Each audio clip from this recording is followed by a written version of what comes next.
Mulai lagi ya.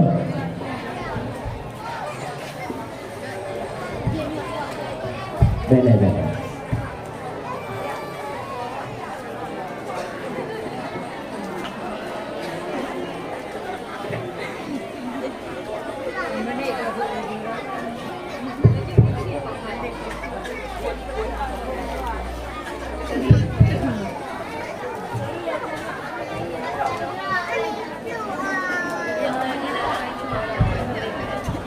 Assalamualaikum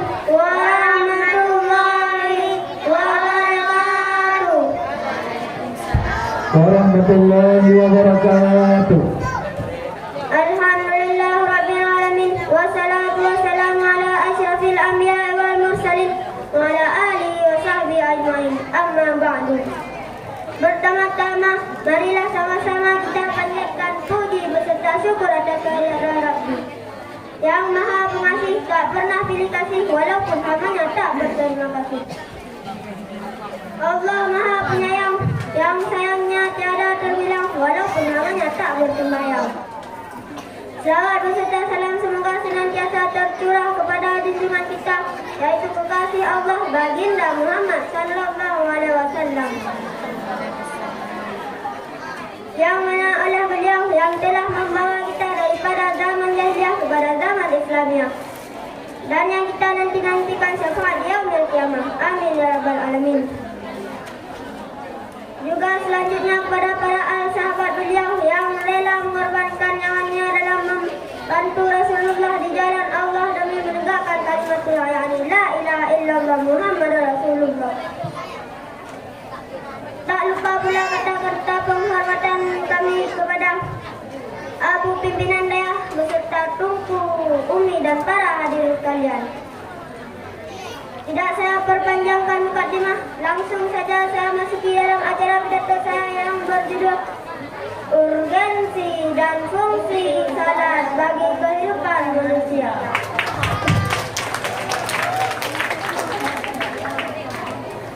Hadirin sebangsa dan setanah air yang kami hormati, Majid seorang sutradara Iran yang telah berhasil mengubah dunia perfilman internasional melalui sebuah karya seniasnya yang berjudul Children of Heaven. Dalam bukunya dan Soul of Wisdom mengatakan, Allah Tuhan kita yang maha gagah sering kali kita jadikan sebagai tokoh penting dalam dunia fiksi yang sangat kita kenali, tapi kita tidak pernah mendekatinya. Allah Tuhan kita yang maha agung tak jarang kita jadikan sebagai pemeran utama dalam dunia panggung yang sangat kita kenali, tapi sekali lagi kita tidak pernah dekat dengannya. Bila kita renungkan ungkapan tersebut, membuka kesadaran bahwa kita seringkali menyebut nama Allah, tapi tidak pernah mendekatinya. Lantas kalau perjalanan hidup kita dihantui oleh rasa resah dan gelisah, diselumuti rasa gundah gulana, bahkan tak jarang duka dan derayan air mata, dan akhirnya hidup kita tak terarah, sehingga muncul pelarian terhadap hal-hal negatif seperti berbuat kemaksiatan dan kemungkaran. Mengapa hal ini terjadi? Mola Sadra dalam sebuah karya mengentalnya yang berjudul Hikmah Mutamiyah menegaskan bahawa hal seperti ini diakibatkan karena kita tidak memiliki kecerdasan spiritual. Spiritual konti. Maka hal itu tidak kita miliki. Jawabannya, karena kita jarang mendekati Allah. Salah satu buktinya kita sering meninggalkan salat. Padahal salat sangat penting bagi kehidupan manusia. Untuk mengetahui pentingnya salat tersebut, dalam kesempatan kali ini saya akan membawakan topik urgensi dan fungsi salat bagi kehidupan manusia dengan landasan Quran surat Al-Ma'arij ayat 19 sampai 20.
Dengan nama-Mu ya Allah, yang Maha Pengasih, lagi Maha Penyayang.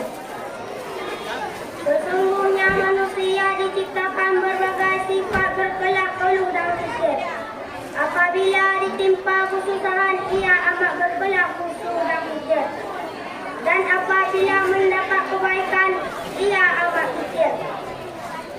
Kecuali orang-orang yang mengerjakan salatnya, mereka itu tetap mengerjakan salatnya.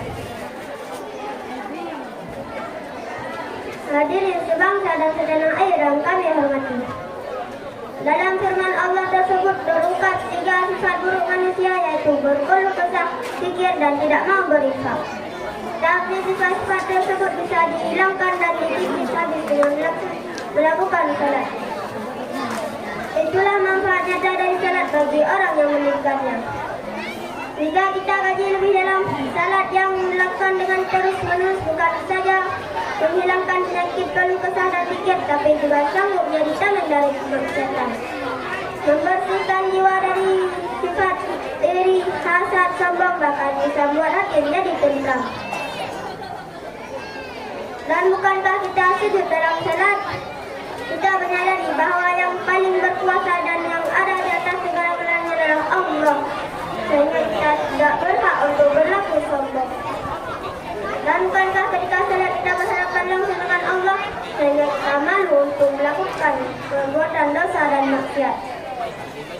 Jika salat yang dilakukan dengan istiqomah dan benar, bukan saja mendapatkan manfaat secara rohani, tapi juga secara jasmani. Karena penelitian menemukan bahwa gerakan dalam salat sangat bermanfaat bagi kesehatan tubuh. Lalu, bagaimana dengan kondisi umat Islam zaman sekarang dalam melaksanakan salat?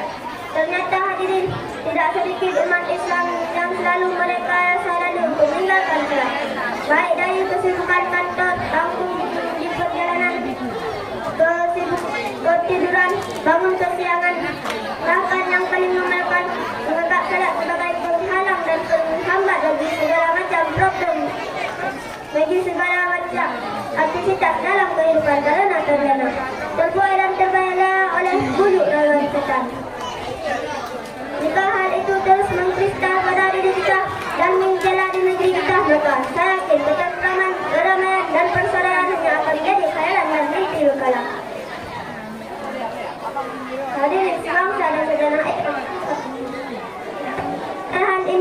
dapat disimpulkan salat adalah ibadah mahdah. Dengan salat akan tercipta ketenangan dan ketentraman hidup. Dengan salat akan tercegah daripada perbuatan keji dan mungkar. Dan dengan salat akan siap menghadapi segala macam problem dalam kehidupan. Oleh karena itu, jika ada nasihat seorang filosof barat berani berujar, "Segitu ergo sum." Aku berpikir, maka aku ada.